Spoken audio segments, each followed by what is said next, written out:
Donc, heureux d'être là. Tout à l'heure, on a dit qu'on avait pris une pause. En fait, on a pas tout à fait pris. On a pris une pause du présentiel, mais on a fait des célébrations durant le temps des fêtes. Donc, on était là, mais autrement. C'était ça qui était un peu la subtilité. Donc, c'est une bénédiction de recommencer. On a commencé cette série-là sur la lettre aux Romains il y a exactement 2 ans. C'était le premier dimanche de l'année 2021. Donc, aujourd'hui, on est rendu à la séance 74. Donc, c'est quelque chose. Il y a des gens, des fois, qui demandent où est-ce qu'on peut trouver les 73 autres. J'ai un blog que je mets des fois sur ma page Facebook, une adresse du blog qui s'appelle Point de vue biblique. Vous pouvez le trouver assez facilement sur Google, Point de vue biblique, Réal Gaudreau. Vous allez trouver mon blog. Et il y a une section Épître aux Romains. Les 73 prédications sont là pour ceux que ça intéresse. Je risque de tousser un peu. Je suis en train de terminer une grippe. C'est pour ça que je me suis tenu loin de vous là au début, tout à l'heure. Je vais continuer à le faire pour aujourd'hui. Je ne suis plus contaminant, mais quand même, on va être prudent quand même avec ça aujourd'hui. Donc voilà. Donc on se souhaite une bonne année 2023 en tant qu'Église. Puis on se souhaite la volonté de Dieu. C'est la thématique d'aujourd'hui.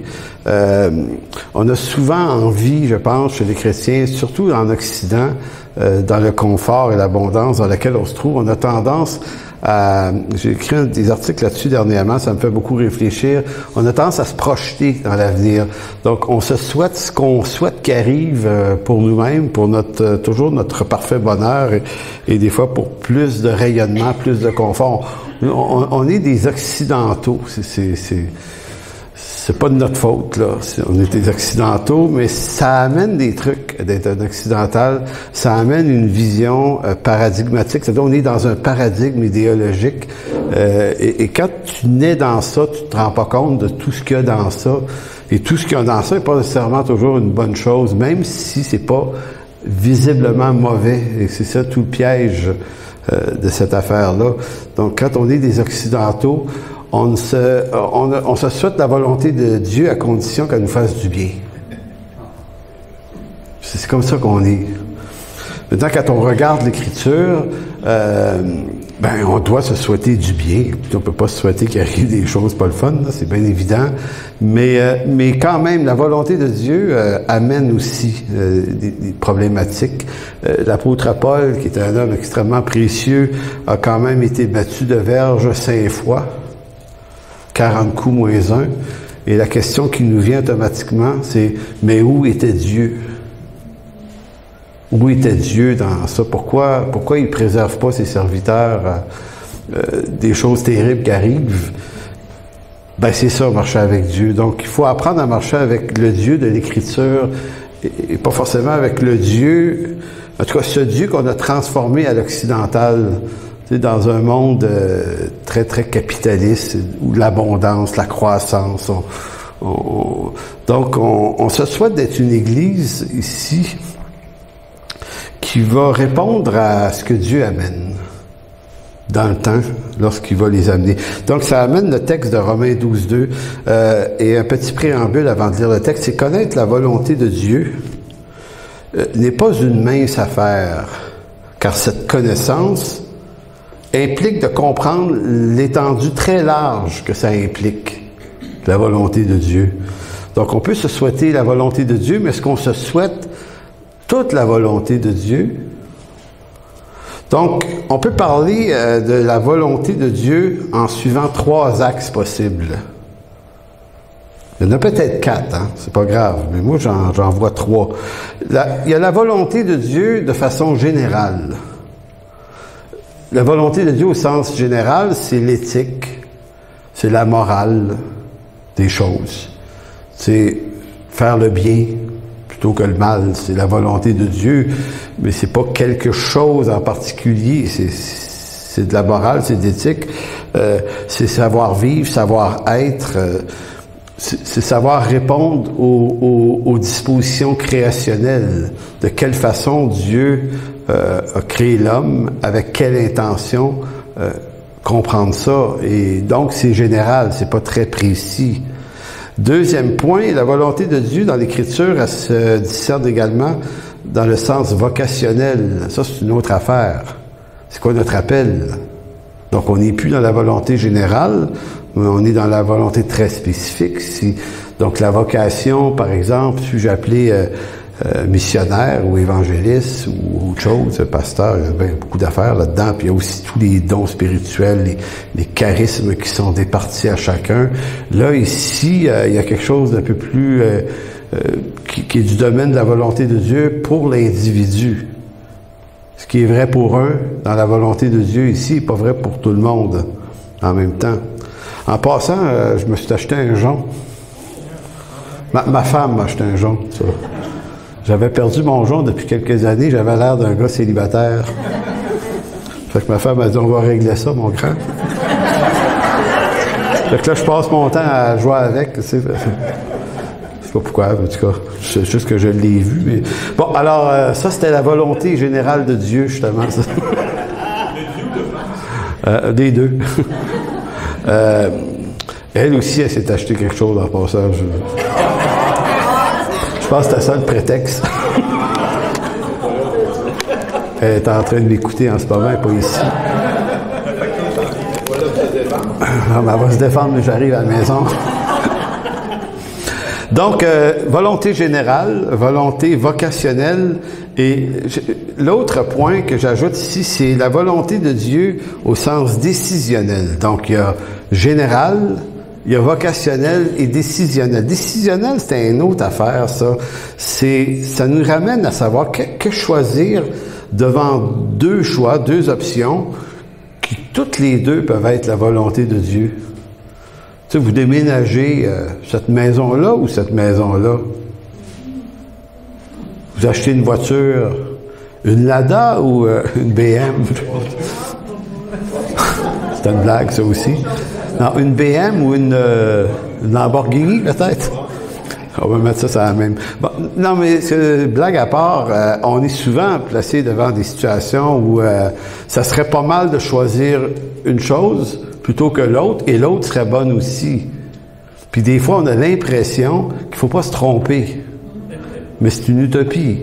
C'est une chimère. On va régulièrement se tromper. C'est ce qui amène, tout à l'heure, on va avoir une discussion comme on fait d'habitude, là, pour enrichir le message. Je vous envoie tout de suite les questions et Michel va vous les reposer tout à l'heure. Ça vous permet d'y penser pendant le message plutôt que de m'écouter, là. Bon, la première question serait, comment avez-vous appris à discerner la volonté de Dieu pour votre vie? C'est comment vous avez appris, vous, à faire ça? Tu sais, ça serait intéressant qu'on se pose la question collectivement, puis je suis certain qu'on a des expériences qui sont différentes, mais comment on a vu, ou comment on a su que ce qu'on est en train de faire, c'est Dieu qui nous a amenés là? Deuxième question, si on s'est trompé, est-ce que c'est tellement grave? Là, j'allais dire, si on s'est trompé, mais on s'est sans doute souvent trompé, mais est-ce que c'est grave? Puis comment on a dealé ça des fois quand on s'est trompé, puis on s'est dit, OK, mais qu'est-ce qu'on fait avec ça? Vous savez, moi, quand j'étais jeune croyant, il y avait cette idée que la volonté de Dieu, c'est très, très spécifique. C'est unique. Manque-les pas. Tu sais, comme par exemple, admettons que j'ai pas marié la bonne personne. Je viens de... En mariant mettons, mais moi je pense que j'ai marié la bonne, c'est pas ça. Attendez-moi bien. Allez, je me suis mis dans quelque chose. On va aller vers la maison, j'arrive. Donc, admettons que Claude... Non, sérieusement, il y avait cette idée... faut que je marie la personne que Dieu a choisie. Maintenant, si je me suis trompé puis j'ai marié un autre, je viens de fucker le système, là. Parce que l'autre qui devait la marier, elle, que j'ai mariée, peut pas la marier, donc il est obligé de continuer d'erreur. On était jeunes dans la foi, mais quand même, c'était une question qui était intéressante. C'est quoi ça, la volonté de Dieu? Comment on se déprend de ça? on fait des choix, on fait pas toujours les bons, mais en même temps, ce qu'il faut savoir, c'est que Dieu est souverain puis il est capable de dealer avec sa volonté et notre erreur dans les choix de sa volonté qui est pas toujours... Donc, est-ce qu'on doit choisir la personne ou on doit choisir la bonne personne, une bonne personne? C'est ça. Donc, vous n'avez pas une maison absolument attitrée pour vous, mais ça serait intéressant que si vous achetez une maison, vous discerniez si c'est une bonne maison pour vous. Des fois, on exagère, on va avoir la maison de Dieu. Mais encore là, si la maison qui était de Dieu pour vous, le gars l'a vendu à un autre avant, il se passe quoi, là? Donc, c'est rigolo, mais ça reste que c'est intéressant de jaser de comment on discerne la volonté de Dieu dans nos vies. Et ce, même s'il y a une quantité d'erreurs potentielles dans ça. Dites-vous que si nous autres, on se mêle, Dieu est jamais, jamais, jamais mêlé. Donc, comment ça marche? Quelle information l'apôtre Paul nous donne-t-il concernant le discernement de la volonté de Dieu? Dans Romains 12, 1 et 2, que nous lisons. Alors, il dit, « Je vous exhorte donc, frères, par les compassions de Dieu, à offrir vos corps comme un sacrifice vivant, saint et agréable à Dieu, ce qui sera de votre part un culte raisonnable. Ne vous conformez pas au siècle présent, mais soyez transformés par le renouvellement de l'intelligence afin que vous discerniez quelle est la volonté de Dieu, ce qui est bon, agréable et parfait. » Pendant des années, j'ai souvent m'enseigné ce texte-là, et la semaine dernière, en étudiant, j'ai pris conscience que j'avais peut-être pas si bien compris ce texte-là que je le pensais. Moi, je voyais ça là, comme assez vocationnel.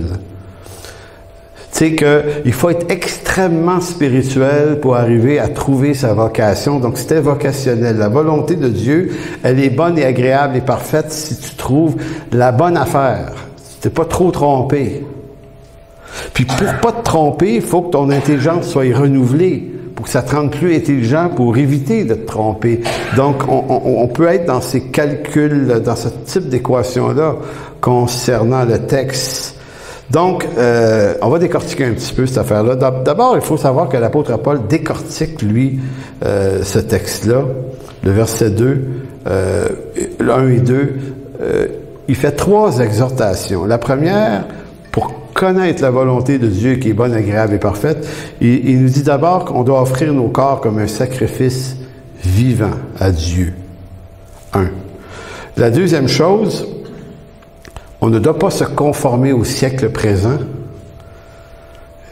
Et ça, c'est une grosse question. Ça veut dire quoi, ça? On va le voir un peu plus loin.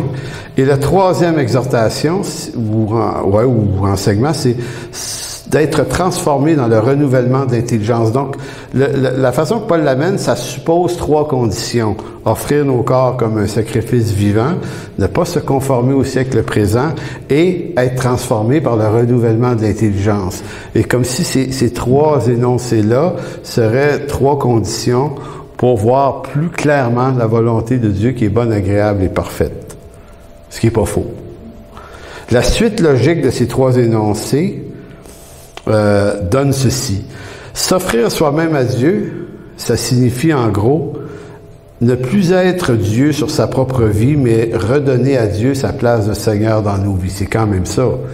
S'offrir à lui, c'est lui donner à lui les pouvoirs sur notre vie. Ça, c'est la géométrie variable dans nos vies. Il n'y a personne qui réussit ça, là, dans la vie de tous les jours. Pas pour vous, là, mais... Tu sais, moi, j'aime ça qu'on regarde la vie chrétienne dans ce qu'elle a de concret et de réel. Et non pas à travers des utopies et des chimères où on s'imagine qu'on y arrive. Mais on y arrive. Mais on y arrive à géométrie variable. Il y a toujours une autre donnée dans l'équation qui entre, qui est notre condition naturelle de pécheur. Qui vient troubler ça.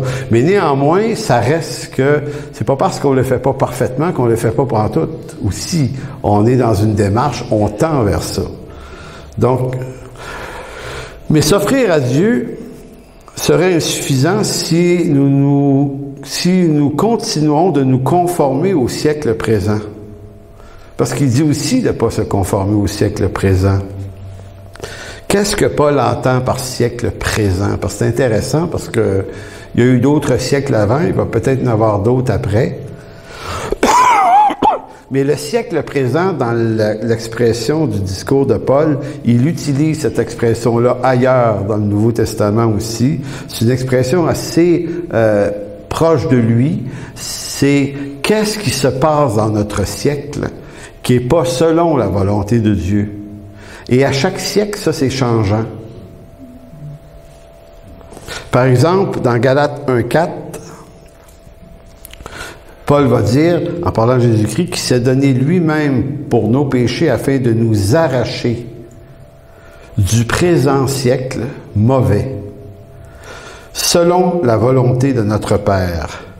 Donc, en d'autres mots, Paul est en train de dire qu'en Jésus-Christ, nous avons été arrachés du présent siècle mauvais. C'était ça, la volonté de Dieu. Donc, il y a quelque chose qui est déjà accompli. C'est comme toujours la fameuse formule du déjà et le pas encore. C'est déjà accompli, mais on n'est pas encore dans la plénitude de cette réalité-là. Donc, en Jésus-Christ, c'est déjà réglé. Mais dans notre expérience de vie, pas nécessairement. Parce que dans le siècle présent, il y a ce que Paul appelle le mot mauvais, poneros ici, c'est un siècle mauvais. Et chaque siècle et là, ça va être ça qui va être la subtilité de l'instruction d'aujourd'hui, c'est de comprendre que Paul est pas en train de dire que dans le siècle présent, tout est mauvais. Mais chaque siècle est mauvais parce qu'il appartient aux effets de la chute. Donc, chaque siècle va créer des idéologies, des systèmes de pensée qui s'opposent à la volonté de Dieu. Donc, c'est pour ça que Paul, dans Romains 12,2, il dit « Ne vous conformez pas au siècle présent », c'est pas dans le sens sauter par-dessus pour l'éviter. Vous pouvez pas, vous êtes dedans. Mais qu'est-ce qui, dans le siècle présent, fait partie des choses mauvaises? La troisième affirmation, c'est qu'au-delà des deux premières affirmations qui étaient d'offrir nos corps comme un sacrifice vivant et de ne point se conformer au siècle présent, les deux premières affirmations, c'est des renoncements. La troisième affirmation, c'est l'acquisition d'une connaissance renouvelée. Bon, la logique de ces trois affirmations est assez limpide. On ne peut connaître et marcher dans la volonté de Dieu qui est bonne, agréable et parfait si on ne renonce pas à tout ce qui contredit la volonté de Dieu autour de nos vies.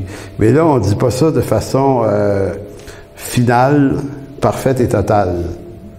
Ça se peut pas. Mais un croyant mature, c'est quelqu'un qui tend vers ça.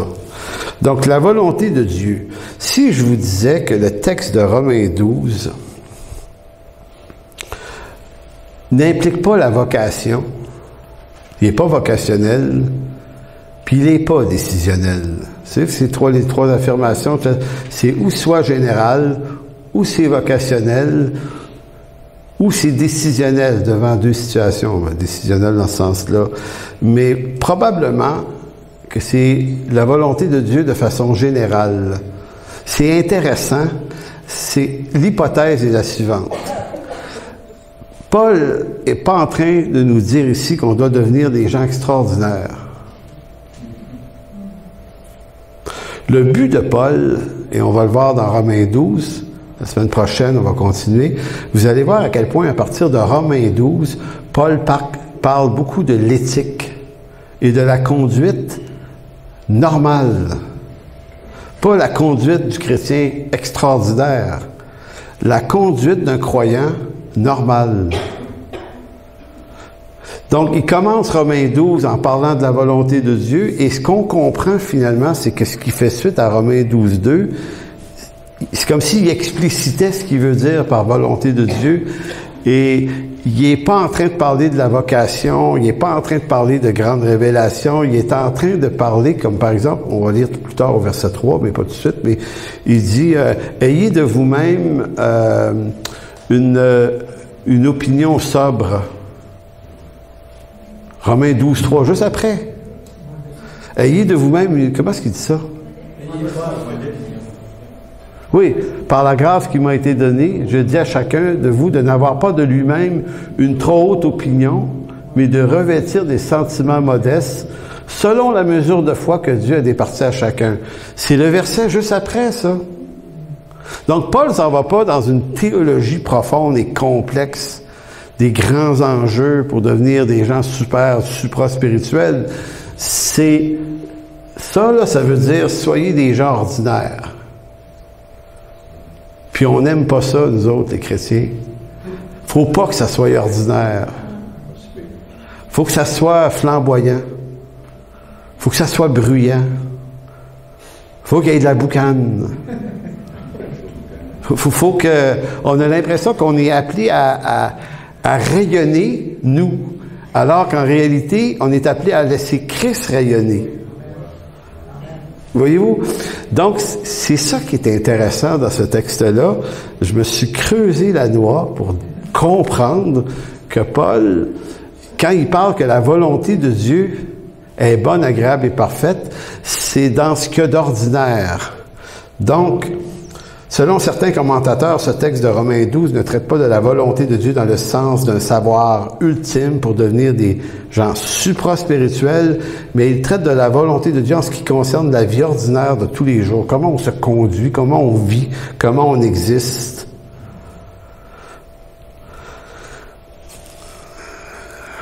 Arrêtons-nous à la fameuse expression « ne vous conformez pas au siècle présent », parce que juste avant de nous dire que la volonté de Dieu est bonne et agréable et parfaite, il avait dit ça, « ne vous conformez pas au siècle présent ». C'est ce bout de texte-là qui nous indique que Paul ne parle pas de volonté de Dieu vocationnelle, mais de vie ordinaire et de volonté de Dieu plus générale, parce qu'il nous ramène à ne pas se conformer au siècle présent, c'est-à-dire à ne pas adopter les valeurs, certaines valeurs du siècle présent.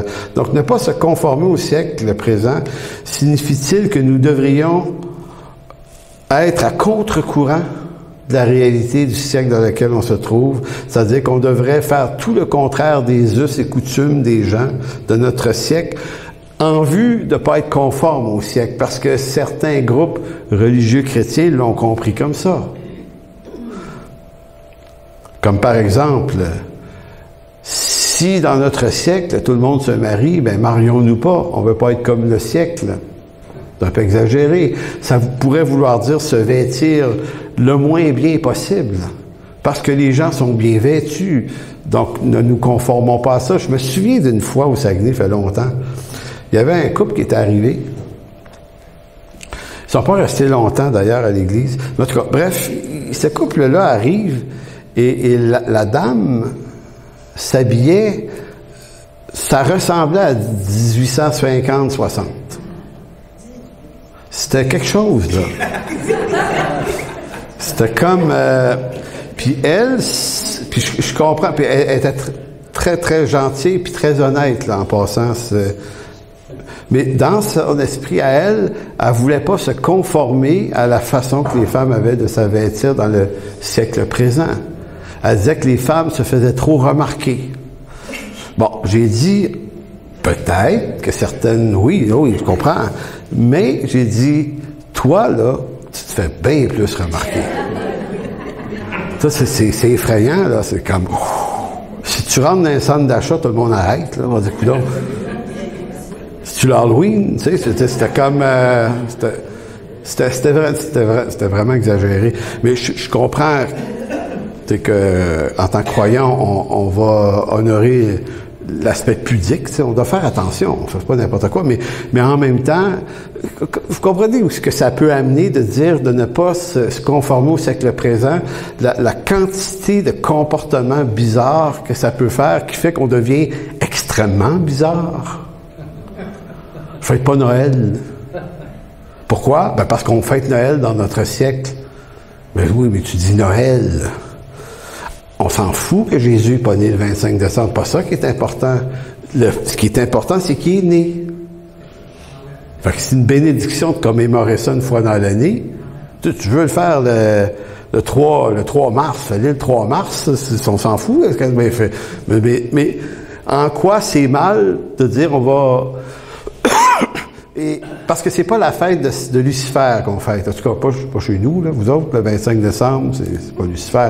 Mais il y a des gens qui ont dit, oui, mais c'est Lucifer pareil à cause qu'il y a un arbre de Noël, puis ça.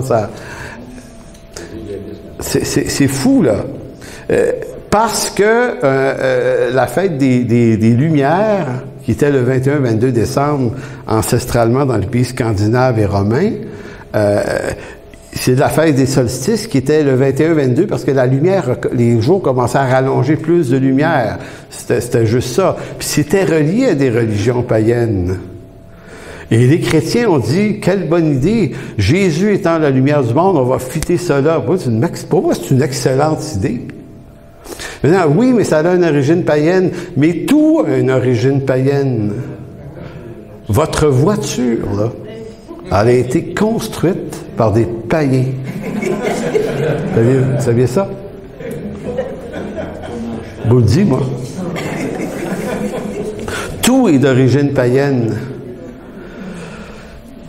Il y a une vingtaine d'années, non, il y a plus que ça, j'étais au Saguenay, c'était à peu près en 1992, je commençais là, j'étais assis sur le balcon de la petite église qu'on avait là-bas, puis à un moment, il y a un gars qui arrête, un chrétien, il me connaît pas, il va dans une église, il arrête, puis il vient me dire que on n'avait pas un nom d'église qui était de Dieu.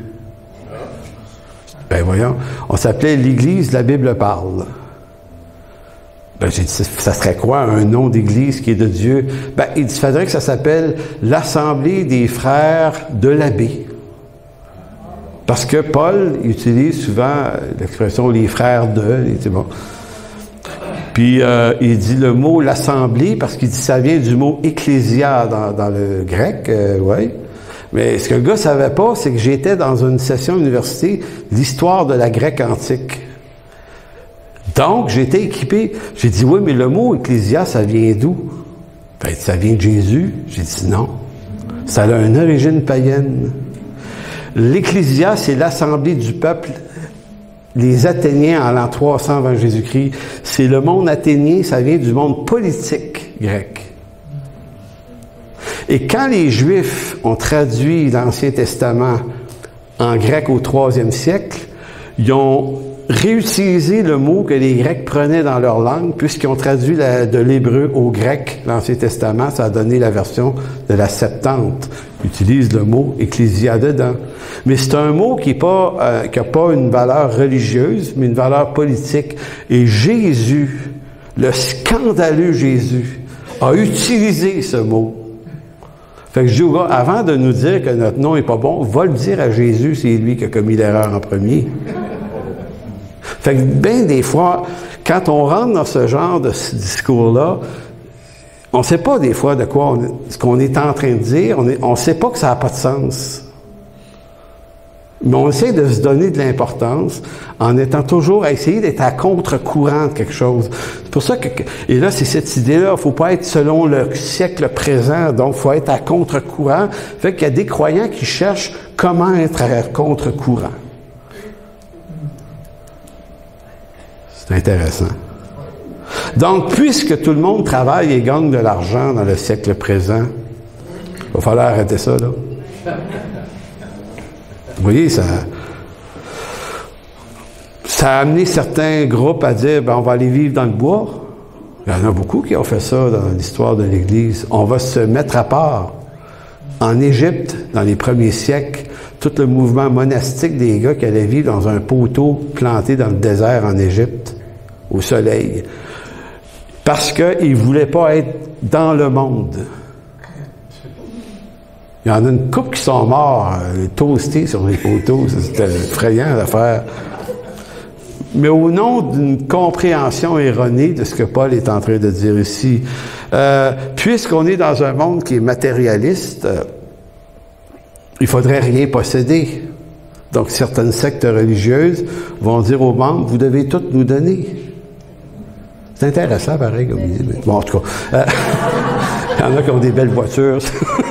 Non, sérieusement, moi, j'ai rencontré un groupe, il y a une vingtaine d'années, que c'était ça. Eux autres, ils disaient aux gens, si tu viens dans notre groupe, tu n'as plus le droit de posséder rien. Fait que tout ce que tu as, tu le vends et tu nous donnes les sous.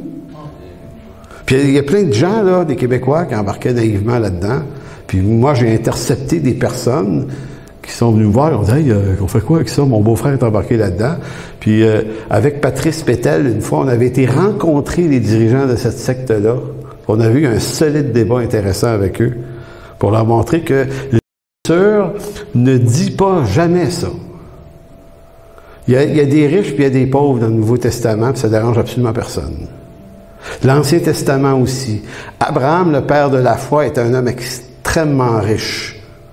Et Dieu l'a enrichi encore plus.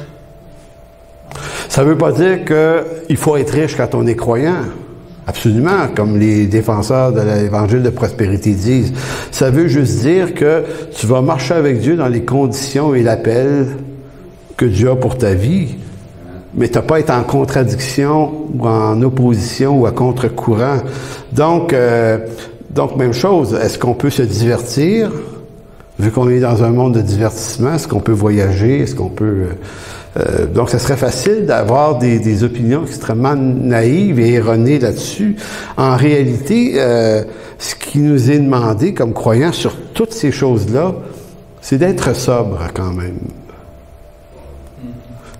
D'être sobre. En d'autres mots, on doit gérer la chose.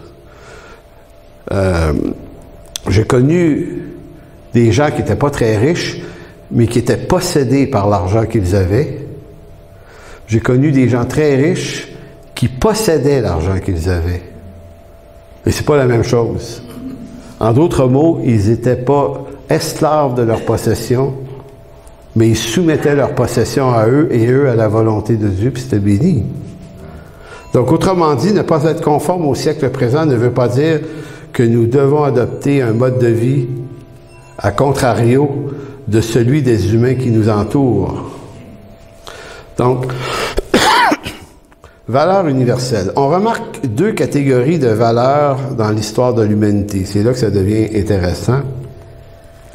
Il y a deux grandes familles de valeurs dans l'histoire de l'humanité. C'est probablement un écho de ce à quoi Paul fait référence. D'abord, il y a les valeurs dites universelles. Ce sont des valeurs qui ne changent pas à travers les siècles. Et il y a les valeurs temporelles qui sont des valeurs temporaires. Donc, valeurs universelles et valeurs temporaires. Les valeurs universelles sont généralement données par Dieu par création. Donc, ce sont des valeurs créationnelles et universelles. Et il y a des valeurs qui sont celles qui vont être temporaires pendant un siècle, des idéologies qui apparaissent. Et c'est probablement à ça que Paul fait référence lorsqu'il dit de ne pas être conforme, non pas à tous les idées de tous les siècles, dit-il, mais à celles qui sont dans le siècle présent. C'est quoi les valeurs temporelles et temporaires qui sont là en ce moment, qui, généralement, les valeurs temporaires et temporelles viennent attaquer les valeurs universelles, celles qui sont de Dieu. Les valeurs créationnelles ou universelles, c'est-à-dire ce sont des valeurs que peu importe où vous allez sur la terre, vous allez les retrouver partout. Ce ne sont pas des valeurs chrétiennes. Ce sont des valeurs universelles et créationnelles. C'est Dieu qui les donne au début de la création. Il y en a plein. Comme par exemple le mariage. L'homme quittera son père et sa mère. Pas besoin d'être chrétien pour avoir compris ça.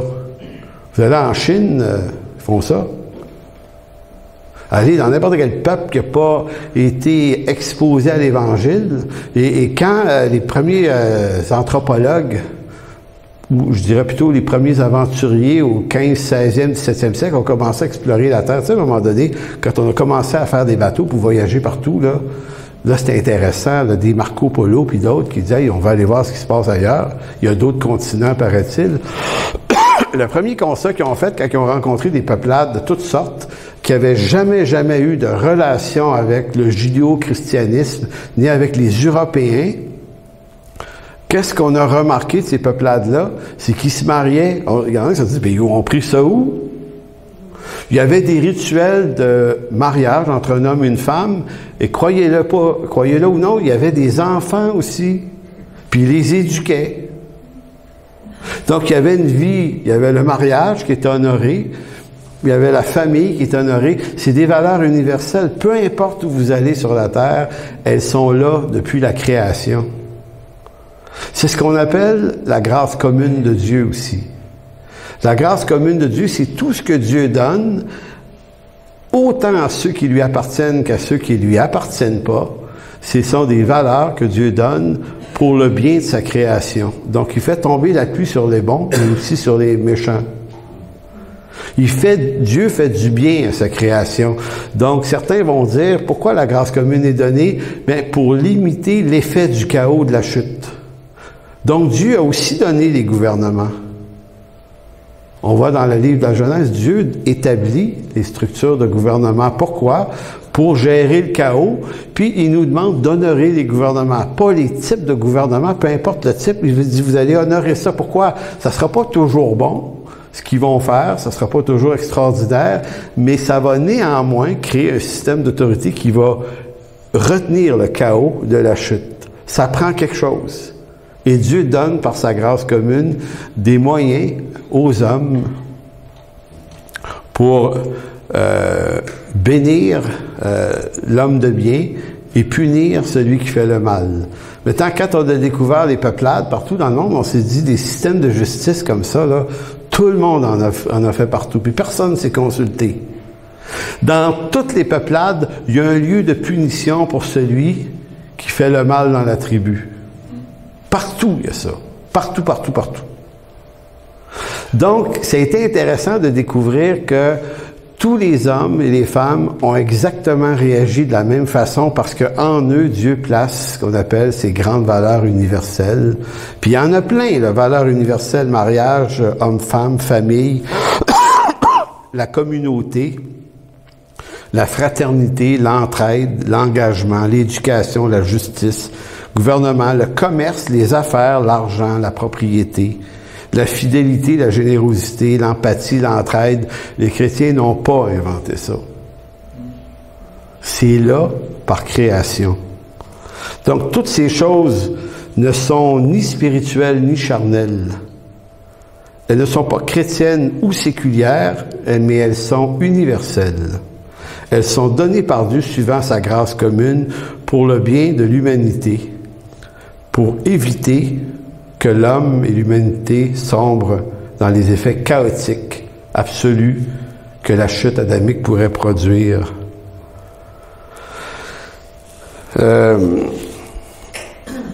Valeurs temporelles maintenant. De quoi on parle quand on parle de valeurs temporelles qui seraient hypothétiquement les valeurs, le siècle présent mauvais, qui lui n'est pas les valeurs universelles, mais on pourrait dire que c'est une espèce de déficience des valeurs universelles. Quand on les déconstruit, on les transforme en autre chose, ces valeurs qui avaient été données par Dieu sont corrompues par l'homme et là deviennent potentiellement quelque chose de mauvais. Donc, chaque siècle est porteur de valeurs qui émanent des égarements philosophiques, idéologiques relatifs au temps du siècle dans lequel on est. Et les valeurs temporelles, je les appelle temporelles parce qu'elles sont temporaires. La plupart des égarements à travers les siècles finissent par arrêter d'égarer. Parce que les valeurs universelles, c'est comme un fleuve qui passe ou une rivière qui passe. T'as beau l'arnacher puis essayer de la faire passer ailleurs, tôt ou tard, elle va revenir dans son lit. C'est très, très puissant, les valeurs universelles quand même. Donc, ne pas être conforme au siècle présent ne veut pas dire que nous devons adopter un mode de vie conforme aux valeurs qui viennent déconstruire les valeurs de Dieu, universellement données selon la création. Le théologien R.C. Sproul, je ne sais pas si vous connaissez, pardon, qui est mort il y a 2 ans à peu près, R.C. Sproul, c'est un grand théologien américain réformé qui disait, lui, à propos de Romains 12, et j'ai pas le commentaire de M. Sproul lui-même, si vous me dites t'as pris ça où, j'ai pris ça d'un autre commentateur qui a commenté un autre qui a commenté Sproul, ça commence à être loin. Mais il a écrit un texte sur le siècle présent. C'est comme si M. Sproul il dit, si on devait établir ou comprendre c'est quoi les valeurs mauvaises de siècle mauvais, là, le nôtre il se définit de quelle façon, parce que c'est pas pareil d'un siècle à l'autre. Fait qu'il va dire, et là je paraphrase, hein, parce que c'est pas exactement comme ça qu'il dit, mais je l'ai traduit.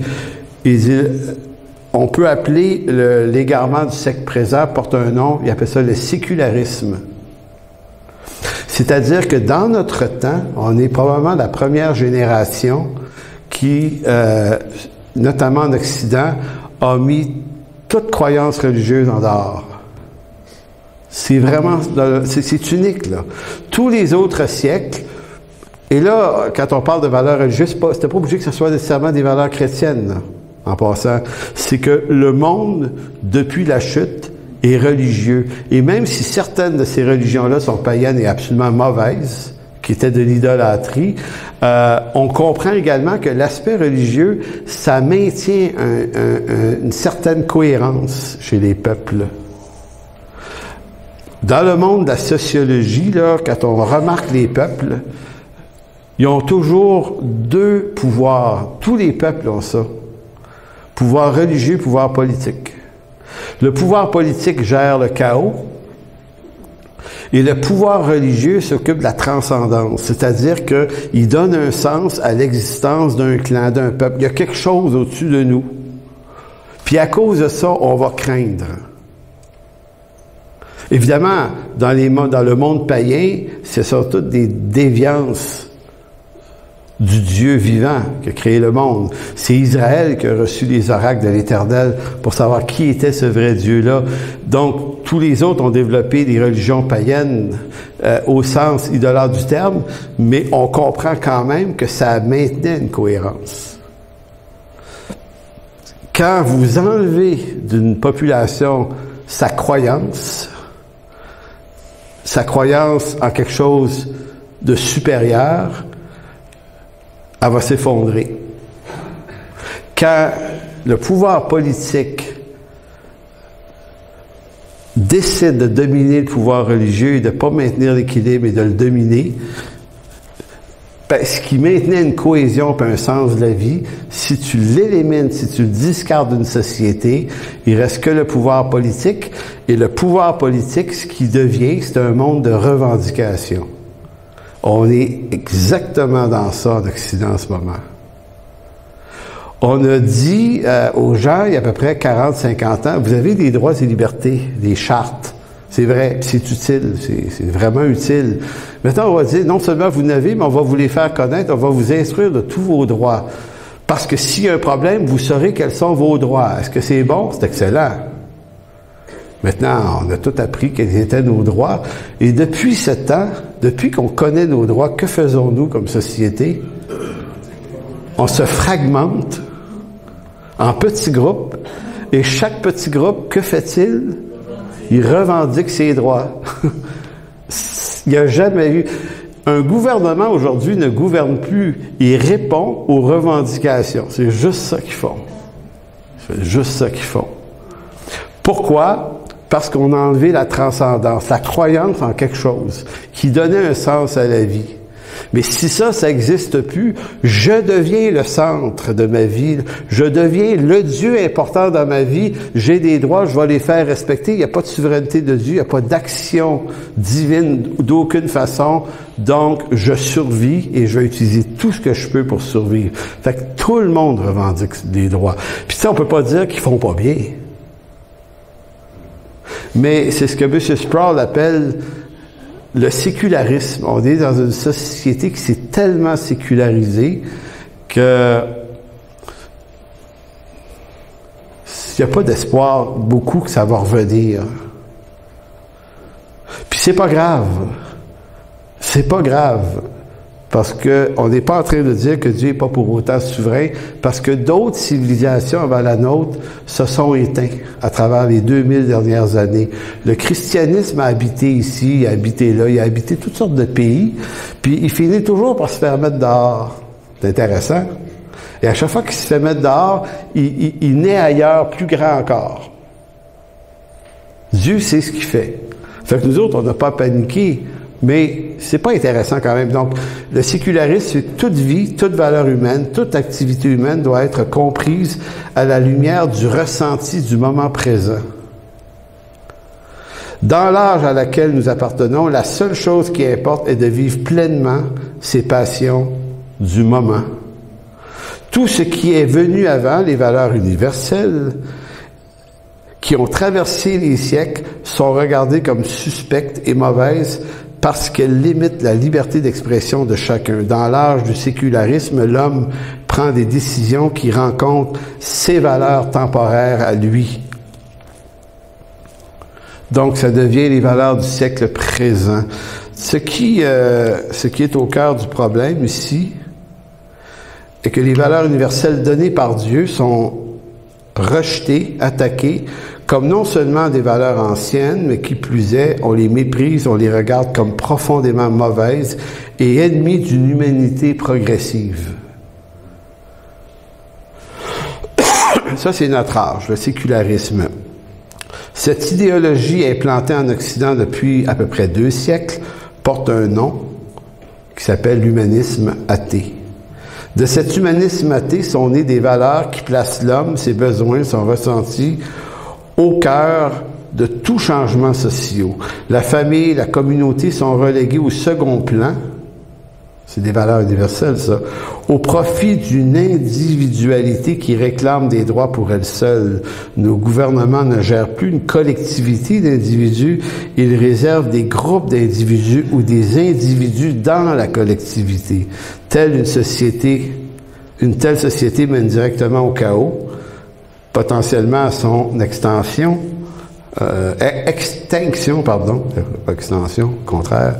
Et Sproul nomme quelques noms de valeurs actuelles du présent siècle mauvais. Il va dire que c'est à ces valeurs-là qu'on ne doit pas s'identifier. Il va dire, par exemple, le relativisme. Le relativisme, idéologie du siècle présent qui dit que la vérité est inconnaissable. Tout est vrai. C'est relatif. Fais-toi ta vérité, puis si tu y crois fort, fort, fort, puis c'est bonne pour toi, ben, elle est vrai. Ce qui est absurde. Hein? C'est absurde.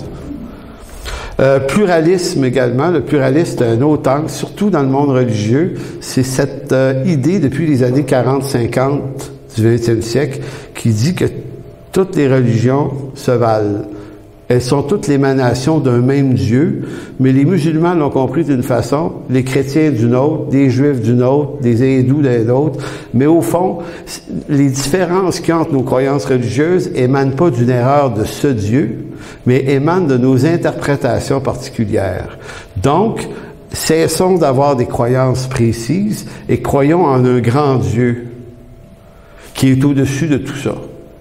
Pluralisme religieux. Donc, ça relativise complètement la croyance religieuse. L'hédonisme, qu'est-ce que c'est ça, l'hédonisme, dans notre siècle? C'est la recherche du plaisir, la fête. Il y a le féminisme dans sa version extrême aussi. Le matérialisme, posséder beaucoup, beaucoup, beaucoup. L'humanocentrisme, donc chaque humain est un centre pour lui-même, il fait graviter le reste autour de lui. C'est nouveau, ça. C'est nouveau, ça. Avant, il fut un temps, puis pour les plus vieux d'entre nous, on a probablement souvenir, en tout cas moi j'ai souvenir de quelque chose dans le village de ma mère à Pellegrin, en Gaspésie, derrière Chandler, dans les montagnes en haut, là, que dans ce village-là, ils pensaient pas de même. Il n'y avait pas d'eau courante dans le village, il y avait des puits. Je me souviens, puis il y avait un puits sur le terrain de mon grand-père, puis le village avait décidé de mettre le puits sur le terrain de mon grand-père parce que tout le monde ne pouvait pas en avoir un puits. Ils l'ont mis sur le terrain de mon grand-père parce qu'une de ses filles était handicapée. Puis c'est elle qui faisait la nourriture. Fait qu'ils ont dit, bon, Aurélie, elle peut pas aller chercher de l'eau bien loin. Tout le monde était d'accord de mettre le puits sur le terrain de mon grand-père et ma tante Aurélie. C'est fort, ça. Et moi, quand j'allais là, j'étais pas grand, il y avait plein de monde qui arrivait en auto ou à pied avec des chaudières de chercher de l'eau. C'était normal. Ils passaient sur le terrain de mon grand-père. Mon grand-père disait « Hey, tu fais là? On va demander la permission. » Il s'en foutait littéralement. Tout le monde a besoin d'eau. Fait qu'il allait jaser avec eux autres. Puis tout le monde venait dire un petit bonjour à Aurélie, assis dans la cuisine, qui épluchait des patates, parce que tu as encore de l'image. Puis s'il y avait une femme dans le rang de la 4e maison qui était enceinte, il y a un père et une mère qui disaient à leur plus vieille, « Hey, tu vas aller passer un mois, tu vas aller la relever. » Puis là, la petite fille, elle disait pas, « Ouais, ils vont me payer comment? » Rien. Rien. Notre monde à nous, là, c'est un monde qui est complètement déstructuré de toute humanité généreuse. On paye pour tout. Pour tout. Donc, il continue en disant le liberticisme également, tous les concepts où on réclame tout le monde des libertés, mais des libertés divergentes les unes contre les autres. L'homosexualisme également,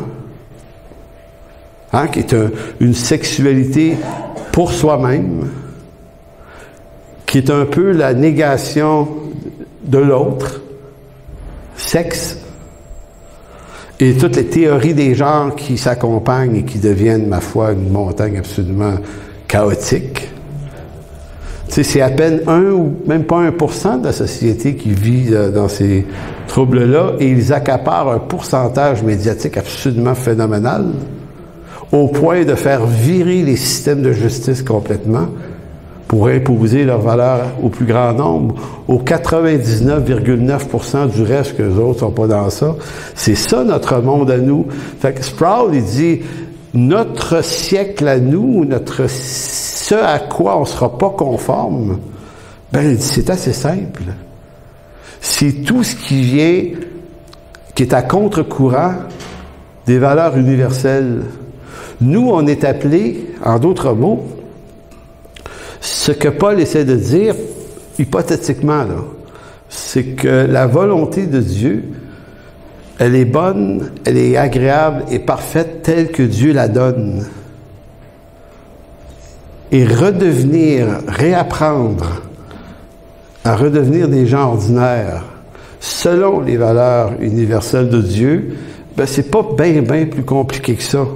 C'est pour ça que je relis le texte de Romains 12:1 et 2 qui dit « Je vous exhorte, frères, par les compassions de Dieu, à offrir vos corps comme un sacrifice vivant, saint et agréable à Dieu, ce qui sera de votre part un culte raisonnable.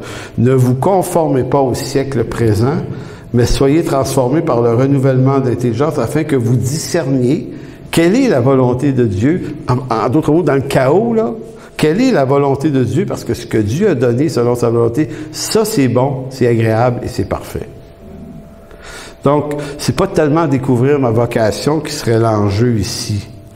La volonté de Dieu qui est bonne, agréable et parfaite se veut une description de ce qui représente la volonté générale de Dieu pour l'homme, ce que les valeurs et idéologies passagères viennent attaquer et déconstruire dans le siècle présent. Donc, c'est pour ça que je disais qu'après Romains 12:2, il y a Romains 12:3 qui dit « Par la grâce qui m'a été donnée, je dis à chacun de vous de n'avoir pas de lui-même une trop haute opinion, mais de revêtir des sentiments modestes selon la mesure de foi que Dieu a départie à chacun. » Donc, déjà, là, ici, là, c'est Paul, à partir du verset 3, puis on va voir jusqu'au chapitre 16, c'est une longue énumération des choses assez ordinaires auxquelles on est appelé. Autant dans notre vie séculière que dans notre marche avec Dieu. Au chapitre 13, juste après, il va demander d'honorer les gouvernements, ce qui est une valeur universelle aussi. Il y a plein de choses que Paul mentionne. Puis c'est du domaine du comportement, mais il faut pas voir ça comportement au sens légaliste du terme, mais au sens de revenir, se laisser instruire par Dieu pour réapprendre à être des hommes et des femmes normales. On n'est pas appelé à être extraordinaire. C'est pas utile, quelqu'un d'extraordinaire. C'est gossant, quelqu'un d'extraordinaire. Si l'homme corrompt les voies de Dieu, le salut en Jésus-Christ est un retour vers les valeurs de la volonté de Dieu en vue de faire de nous des hommes, des femmes, juste des humains. C'est intéressant. Je trouve ça bien intéressant. Donc, une personne honnête, personne vraie, avoir de l'authenticité, avoir Des valeurs universelles. Maintenant, vous allez dire, oui, mais ça passe, ça va-tu évangéliser? Paul ne parle pas d'évangélisation ici. C'est une autre affaire, l'évangélisation. Ici, c'est juste, qu'est-ce qu'on est appelé à être? On incarne quoi? On incarne des gens qui répondent à Dieu selon sa volonté. Qu'est-ce qui a été donné à l'homme? Le mariage, la famille. Puis pour nous, ben, un homme, ça s'appelle un homme. Puis une femme, ça s'appelle une femme. Il n'y en a pas d'autres. Les gens dans le monde ont le droit d'en inventer d'autres. Ça leur appartient, ça. Moi, je ne peux pas les empêcher. Là. C'est pas de guerre, cette histoire-là. Pas utile. Mais moi, j'adhère aux valeurs que Dieu donne dans sa parole. Comme a dit une grande journaliste du Journal de la Presse il y a quelques mois, qui a pété une fuse, et pour raison et pour cause, on commençait à vouloir inventer des nouveaux mots pour définir les femmes, puis dans son cas, elle a dit non, c'est assez. Elle a dit, je ne suis pas une personne avec un utérus. Elle a dit, je suis une femme. Tu sais, ça prend du monde de même, à un moment donné, qui shake la baraque un peu, et qui dit, ben, on se laissera pas plonger dans l'absurdité. Si des gens veulent y aller, ils iront, mais nous, ça va rester un homme et une femme. Le mariage, ça va rester l'affaire d'un homme et d'une femme. C'est pas compliqué, là. C'est simple. Et mon garçon, ou ma fille, ben, quand il va naître, je vais la regarder comme il faut. C'est ma femme, tu vois-tu la même chose que moi? C'est un petit gars. Non, parce que quelqu'un me contait hier que il y a des parents qui sont pas sûrs, ça a l'air. Aujourd'hui, tu sais, ils vont dire, ben, on va voir ça plus tard. Tu dis, non, on va voir ça maintenant. Je sais pas comment vous le dire, là, mais il y a des évidences qui ne trompent point. Donc, c'est intéressant de juste penser, j'insiste encore là-dessus, avant de vouloir être des chrétiens extraordinaires avec des appels, des vocations extraordinaires et rayonnants, il faut d'abord réapprendre à être juste des humains, ordinaires. Soyons ordinaires. Soyons dangereusement ordinaires. Soyons une église juste ordinaire. On n'a pas besoin d'être une église extraordinaire. On n'a pas besoin d'être la meilleure église. On n'a pas besoin de se distinguer de tous les autres puis d'essayer de montrer que les autres en fait plus. Nous, la croissance, on veut ci, on veut... On peut se libérer de tout ça puis juste être une église ordinaire avec des gens ordinaires mais qui vont s'apprendre à s'encourager. Parce que la vie ordinaire, c'est pas facile. Amen. Donc, Père, merci de bénir ce moment ordinaire. Non, merci, Père, de bénir cette parole aujourd'hui. Merci de bénir ce texte qui peut-être nous ramène à des choses très à la base de ce que c'est l'existence humaine. Seigneur, tu nous as rachetés pour qu'on fasse partie d'une nouvelle création. Oui, un jour, on va être renouvelé dans un corps neuf, un corps renouvelé dans un royaume, un autre royaume, sur une nouvelle terre, sur des nouveaux cieux, c'est vrai. Mais en ce moment, tu nous as rachetés dans ce monde. Et Seigneur, tu nous rachètes pour qu'on soit d'abord à l'image d'une intention créationnelle que tu as donnée en partant.